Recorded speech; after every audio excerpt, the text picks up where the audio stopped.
आज की कक्षा में अपन हिंदी का 15 पाठ पढ़ेंगे। इसका नाम है मित्र को पत्र।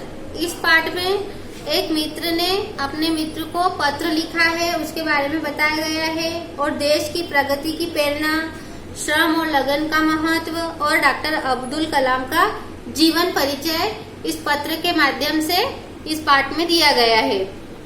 तो बच्चों, वो मित्र जो है पंकज, एक मित्र है, उसको पत्र लिख रहा है वो कि तुम्हारा पत्र मिला, बधाई पत्र जन्मदिन के अवसर पर, और मैं आश्चर्यचकित रह गया। सच में मित्र, तुम्हारी सुंदर चित्रकला से सजा यह बधाई पत्र बहुत ही अच्छा है, अनमोल है मेरे लिए, और मेरे जन्मदिन के इस उपहार के लिए धन्यवाद।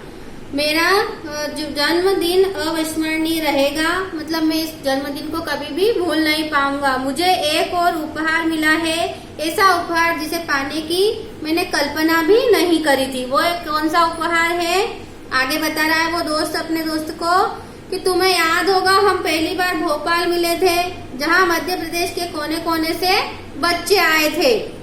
ये किसी यात्रा में दोनों मित्र मिले थे और कहाँ गए थे, भोपाल गए थे। वहाँ पर मध्य प्रदेश के सभी जगहों से और भी बच्चे आए थे। हम सब ने अपने पूर्व राष्ट्रपति अब्दुल कलाम जी से मिलने को उत्सुक थे अपन उस समय, और उन्होंने हम सब बच्चों को कंप्यूटर चलाते हुए देखा था और हमने बातें भी की थी।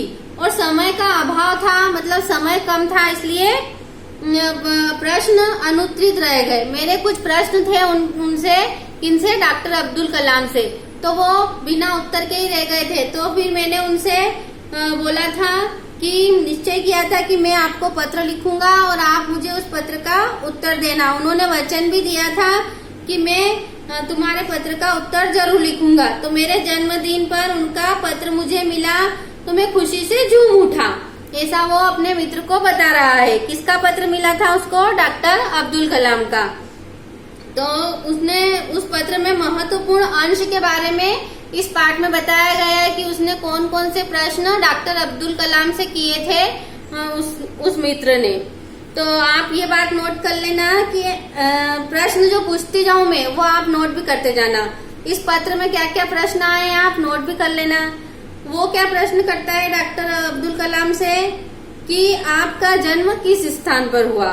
तो उत्तर में वो लिखते हैं, मेरा जन्म जहाँ हुआ था वह घर रामेश्वरम है। कहाँ हुआ था इनका जन्म, रामेश्वरम में।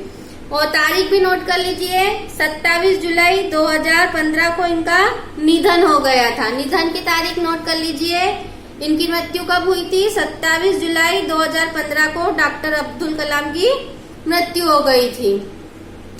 अब एक और प्रश्न आता है इसमें कि सुविकसित भारत का सपना साकार करने में आप हमारे जैसे बच्चों से क्या आशा करते हैं। वो मित्र जो पत्र लिख रहा है, अपने बता रहा है अपने मित्र को कि मैंने उनसे क्या क्या प्रश्न करे थे, उसके बारे में मैं बता रही हूँ आपको कि पत्र में दूसरा प्रश्न क्या था उसका, बच्चे का, कि भारत को सुविकसित करने का सपना साकार करने में आप हमारे जैसे बच्चों का से क्या आशा करते हो।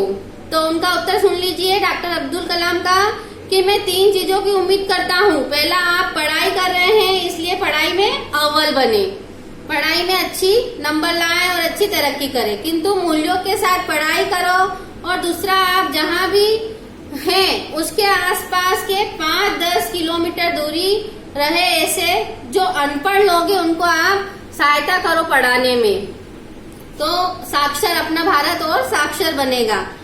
और तीसरी चीज, आप 12वीं कक्षा में आए तब आप आपके घर या आपकी पाठशाला में 5 पेड़ लगा दीजिए। इससे आपके आसपास का पर्यावरण में सुधार होगा और स्वस्थ बनेगा पर्यावरण, और आपको अपने को एक अच्छे नागरिक बना सकते हैं। ऐसा करके आप क्या कर सकते हैं, अपने आप को एक अच्छा नागरिक बना सकते हैं। तो ये भारत को सुविकसित करने में सहायता देगा। अब एक और प्रश्न लीजिए अगला, कि आपकी सफलता का रहस्य। अब वो बच्चा क्या पूछ रहा है डॉक्टर अब्दुल कलाम से कि आपकी सफलता का रहस्य क्या है। तो पहली और महत्वपूर्ण बात यह है कि जब आप 6ठी, 7वीं या 8वीं में कक्षा में हो तब से ही अपना ध्येय निश्चित कर लो। मतलब छोटी क्लास से ही अपन को निश्चित करना है कि अपन को किस क्षेत्र में पढ़ाई करना है और क्या बनना है, ये निश्चित करना है अपन को 7वीं 8वीं कक्षा में ही। तो जब वो 5वीं में पढ़ रहे थे तब उनकी उम्र कितनी थी, 10 साल की उम्र थी। और सिर्फ उन्होंने, उनके गुरु ने, उनके अध्यापक कौन थे, शिक्षक सुब्रमण्यम अय्यर, वे एक दिन बता रहे थे कि पक्षी कैसे उड़ते हैं। तो सिर्फ पक्षी कैसे उड़ते हैं यही नहीं जानना है, मुझे मेरा भविष्य कैसा होना चाहिए यह भी उन्होंने मुझे सिखाया कि अपन को अपना भविष्य, उज्जवल भविष्य करने के लिए अपने को शुरू से ही सब बातों का निश्चय कर लेना चाहिए। अर्थात उड़ने के लिए आपको कुछ करना नहीं होगा। उसके बाद में मैं रॉकेट इंजीनियर बना, अंतरिक्ष विज्ञानी बना और अंत में राष्ट्रपति भवन तक पहुंचा। कहना यह है कि आपके जीवन में निश्चित ध्येय होना चाहिए। दूसरी बात पसीना बहाने की है, मेहनत करने की। मतलब पहली तो अपन को निश्चित करना है, ध्येय बनाना है कि किस क्षेत्र में अपन को जाना है, और फिर मेहनत की बात आती है। तो जब आप ध्येय तय कर लेते हैं तो आपको उसके लिए पसीना भी बहाना पड़ता है, मतलब मेहनत भी करना पड़ती है, आपको कठोर परिश्रम करना पड़ता है। तीसरी चीज यह है कि उसमें कठिनाइयां भी आएगी, लेकिन आपको उसका सामना करना पड़ेगा। और किंतु आपको उससे डरना नहीं है, कठिनाइयों से डरना नहीं है।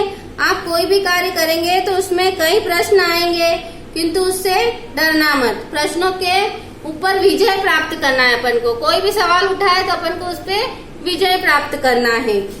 और ये इस तरह से इसमें इस पाठ के माध्यम से, पत्र के माध्यम से हमारे राष्ट्रपति डॉक्टर अब्दुल कलाम के बारे में संक्षिप्त जानकारी दी गई है। और डॉक्टर कलाम का जन्म रामेश्वर में हुआ था। राष्ट्रपति बनने के बाद वे दिल्ली में राष्ट्रपति भवन में रहते थे।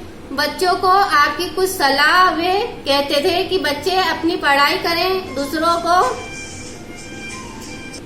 तो डॉक्टर अब्दुल कलाम के जीवन के बारे में इस पाठ में बताया गया है कि बच्चों को कुछ सलाह दी गई है इसमें कि घर या पाठशाला में 5 पेड़ अवश्य लगाए, पर्यावरण को स्वस्थ बनाए और अपने अध्ययन को करके वो जो है कितने महान और बड़े वैज्ञानिक बने।